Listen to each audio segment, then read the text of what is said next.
Hi, thank you so much for joining us again. My name is Julie Soukup with the Medical Memory, and I'm excited to have another episode of Take One Patient.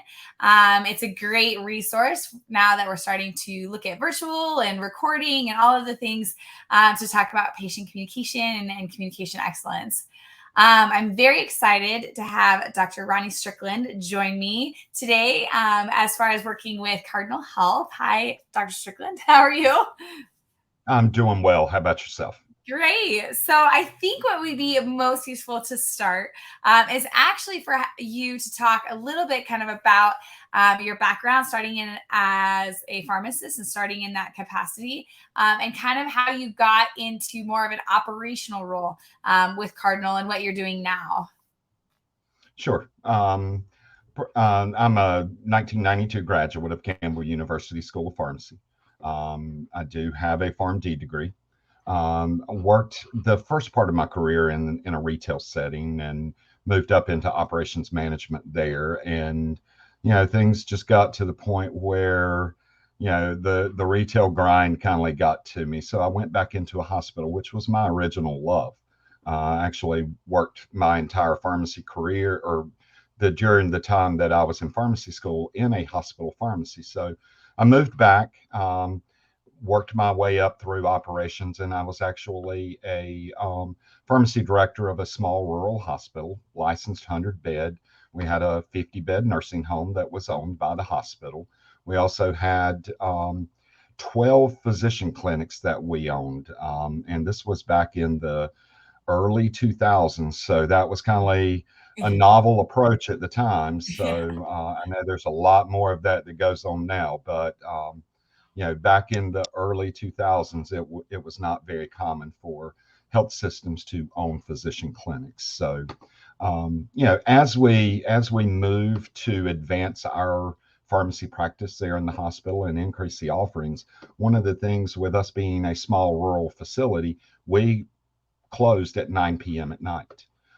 So I started investigating, some type overnight order entry company or contract that we could get into so that our patients would be covered by a pharmacist review of medications 24 hours a day. At the time, that was just beginning. We were just starting to get into, the full electronic health record. And so, in order to have a true electronic health record, you need a true 24-hour electronic medication administration record. So, in order to do that and do it correctly, you need a pharmacist verifying orders. So, we went through, the different companies that were out there, Cardinal Health being one. I actually had several friends that worked for Cardinal at the time, two Mhm. of which worked in the remote pharmacy services business. So I felt like I had a pretty good connection, into that operation. The interesting thing was that we were managed by a larger facility, about 35 hospitals across the Carolinas and also down into Georgia at the time. And so they kind of like forced me to utilize their in-house service and utilize one of the 24-hour hospitals over at the in one of the larger cities. I'm not going to call any names, but it was certainly one of the larger cities, and we did that for a little while. It didn't really work out all that well. Obviously, the pharmacist on site at the hospital, their main focus was the large number of patients that they had in their facility. So we ended up switching back and going to Cardinal, and through the chain of events that occurred. And, I ended up with Cardinal. I actually started working as a staff pharmacist with the remote pharmacy services team based in North Carolina, worked my way up through, you know, team director, regional director for the East Coast, and then my current role, and I've been in this role for almost 3 years now, is national operations director for Cardinal Health's remote pharmacy services business. So it's a little bit of background about me. Yeah. So one thing that is interesting that I didn't really realize is just what you started talking about, and in case other people don't really understand, is talking a little bit about the verification with a pharmacist when there isn't a pharmacy open or right there, and so Sure. talk to a little bit more about like what that need is and how that kind of comes based on the pressures that were putting on nurses at that time and the challenges that why there's a need for a remote type of service that allows for that.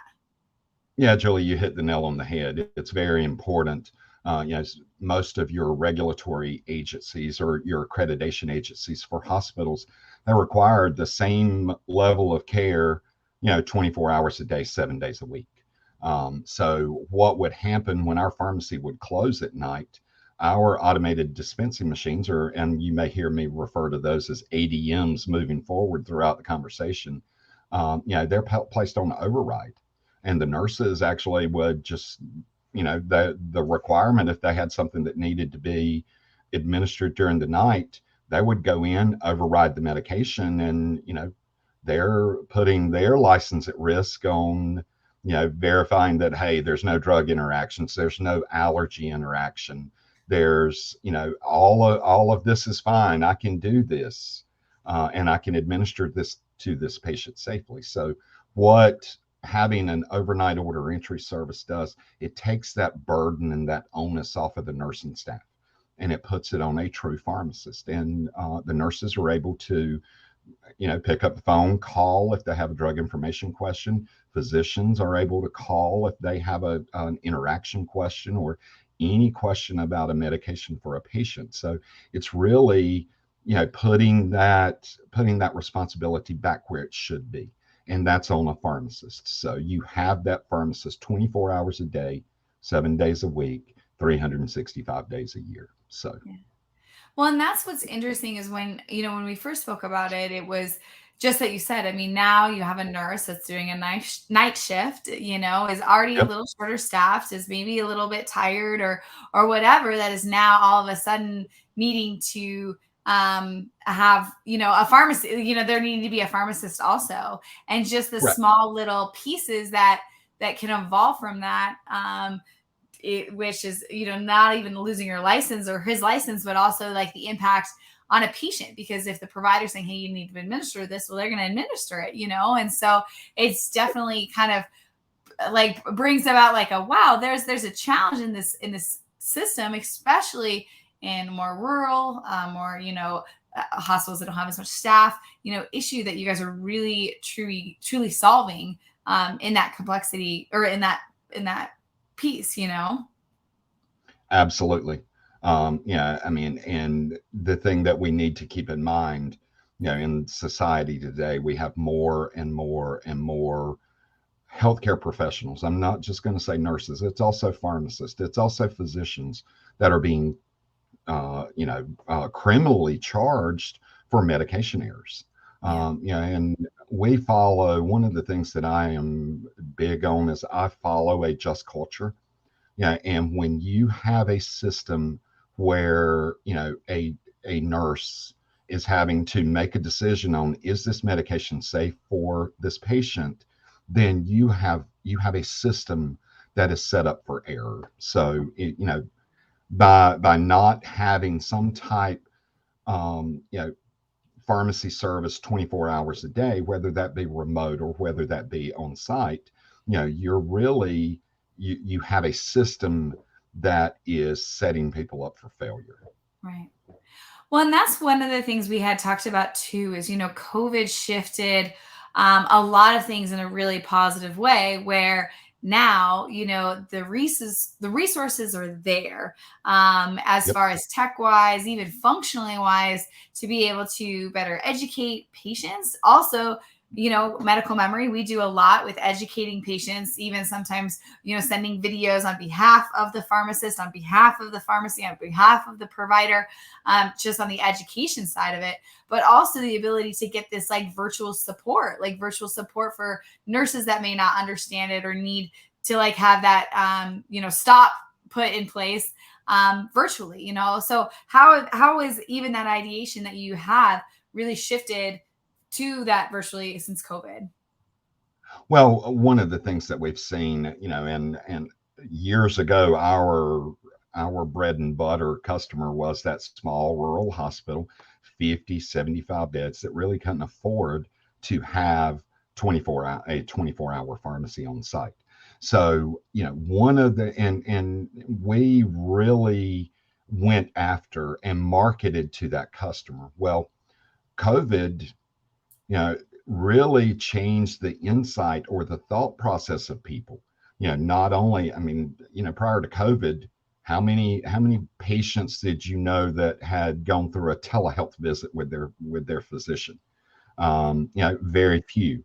It was out there. The technology is available, and some places were using it, but it was not widespread. Well, COVID actually really drove home the point that this is a successful model, and actually it's probably a little bit more safe because you can take a 10-minute conversation with a physician, and you're not having to go through the physician office, you're not having to go through all of that.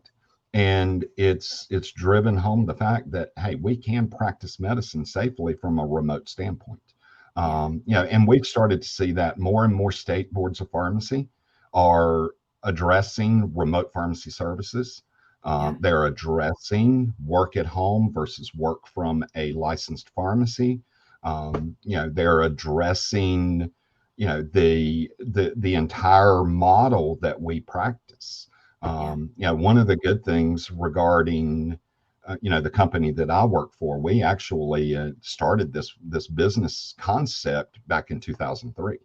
Yeah. Well, My previous boss actually worked with ASHP and co-authored, ASHP's guidelines yeah. on remote pharmacy order processing. Yeah. So, Well, but and that's what we're even seeing, a lot on our side too, of course, using video to educate patients or any of those things mhm, is providing that medium in one of two ways. Either we are seeing some of our hospitals where they're just really busy during the middle of the day. They're wanting to have these bed to med conversations or these bed to med explanations of medications, but to pull away from all the other things is just not as doable. So being able to even send a one-way video, a video message that they can watch again and again and be able to understand their discharge medications, what they're supposed to do, all of those things can have an incredible impact without having to take the time to go to the hospital and go to each one of those things, which all those pieces of time really add up. Even if it's just having the hi, how are you, and walking to the floor, is how can we start to maximize, you talked about you always want them to be at the top of their clinical skills. How can we maximize, those conversations or those educational pieces to provide a patient to have that information, re-understand it, but also to ensure that they're being safe, in that piece with what you're talking about with a lot of these right, places where it's closed, where they can have, all right, I need to talk to an ER doctor, or I need that flag video sent to me that says, hey, there's a problem, too. And I right, think that was interesting how you had said that of you want them at the top of their list, the top of their clinical skills. right. How can we cut down the times of the non-needed things by providing that their ability to do that virtually. Right. One of the things that we're doing currently, and we actually have a customer actually here in North Carolina, and we've done some Becker's webinar presentations with that pharmacy director there. But they saw a need, in hospitals. CEOs, they deal with decreased CMS reimbursement, due to their readmission rates. Well, this particular hospital had, their CHF readmission rate was pretty high, and they were getting substantial penalties on their CMS reimbursement. So they reached out to us, and one of the things that we did, we're during the day we're processing, or verifying, probably 50% of their orders that come in. Oh, wow. And what they've done is they have, decentralized a pharmacist, and that pharmacist is actually doing discharge counseling Yeah. for patients that are leaving the hospital, and covering their medications, and making sure that the patient knows exactly what medication that they need to continue or they need to discontinue, or things that they need to start. And not just that process, but they've also done some other things with nursing. But they saw a 65% reduction in their CHF patient readmission rate. Wow. So, they've been able to cut down on that CMS penalty and, increase their reimbursement, while also, providing another patient safety mechanism, Right. to the patients that are being discharged. Right. The most confusing thing for patients going home is, what medications do I start? What medications do I continue? Yeah. But more importantly, what medications do we stop? Yeah. One of the things that we've seen a good bit, and most hospitals do these, you do therapeutic substitutions. There may be 6 drugs in one class, and I'll give you the proton pump inhibitors. Most hospitals use one. Okay. Well, when the physician is doing the discharge list or the discharge med list, they may not indicate on there for the patient to stop. Let's say it's Protonics now. Yeah. Okay, so then the patient goes home and they're taking Protonics, but they're also taking the other proton pump inhibitor Yeah. that they were on before they came in. So that really gives the pharmacist the opportunity, and we all know the pharmacists are the medication specialist. Yeah. It gives them the opportunity to Yeah. spend the time with that patient and really make sure that their medication list for patients going home is accurate and the patient understands what they need to do. Yeah, So, absolutely. Well, and we're seeing that with quite of our few of the hospitals that Medical Memory is working with too, because that conversation is so vital and so important. Because also your discharge, you're not really sure what you were doing, and a lot of times the patient isn't really the one that's like caretaking this. So even if right, they're getting home and sister's helping or brother's helping the other day or wife isn't there, that's where they started even recording a lot of that information, because they're like, hey, just so you know, absolutely, recheck this, share it, and leveraging, the tools that are available for that patient education, because to prevent that. Because I remember you saying that it was like 75% of patient safety issues or challenges with that are medication related, with like taking the wrong thing or not take whatever it might be, which is right, crazy to think about, especially as it relates to preventing those readmissions back in. right. And we have a breadth of data that is available out there, and typically we processed north of well over 8 million medication orders last year, and about 3% of those are actual things that we had to intervene on. Well, that 3% worked out to be, and I've got that number right here, 255,000 clinical interventions that were performed by a pharmacist. And of those, what we found, and our data supports, that half of that number is a patient safety concern on those interventions that we did. Yeah. So that's over 125,000 potential medication errors or medication events that could have taken place just in the past year with the hospitals that we covered. Wow. So Well, and that takes significant, that onus off of the nurse or any checkpoint, even if it's a pharmacy, as you were talking about, of saying, let us do this work of it so you can get out to patients and educate and communicate, or also you have this fail safe, umbrella in case, it's 2 a.m. and you're not reading it right. Nurse, that's right? not a specialist here.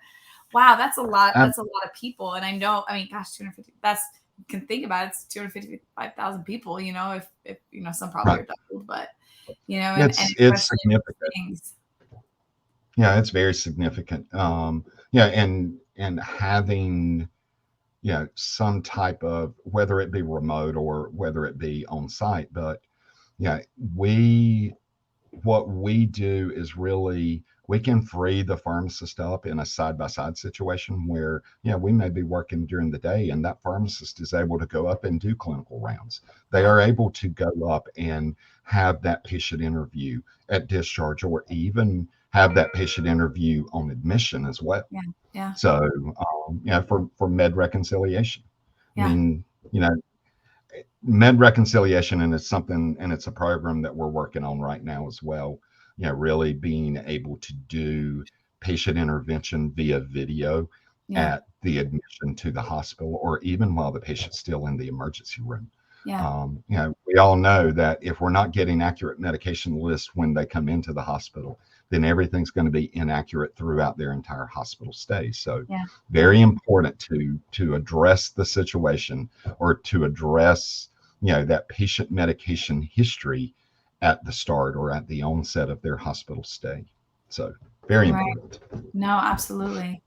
Well, awesome. I mean, I really appreciate kind of what you guys are doing and that extra support. I know even a lot of my nursing friends, to think, I know that whole case that came up at Vanderbilt really scared everyone of she misadministered something. And I think you already, we're working on and solving that challenge even before it hit, so that, we're already asking our nurses to do so much, or more with less, or even our pharmacists to do more with less, that, providing some of these services to take that onus off to go into where they went into it, which is patient care, patient communication, You're absolutely is right. really supportive, Right. Patient Awesome. safety is a huge, it's a passion of mine. I actually had to deal with a medication error that resulted in a patient death. Um, it happened at a location that I was working at, and I was the pharmacy manager. And having to sit down and have that conversation with that patient's family, that, hey, a medication error resulted in this death. So it's very important in patient safety. I remember reading "To Err Is Human," the IHI report that came out back in the 90s. Yeah. And it's absolutely amazing, the number of mistakes. And I mean, some of the things that you don't realize that are medication errors. Yeah. Let's say a patient is supposed to get a drop in their right eye, they get it in the left eye. Technically, that is a medication error. Yeah. It's Yeah. administered at the wrong site. Yeah. Yeah. So, anything that we can do to improve patient safety in a hospital setting, because patients are at our mercy in an acute care or a long-term acute care setting.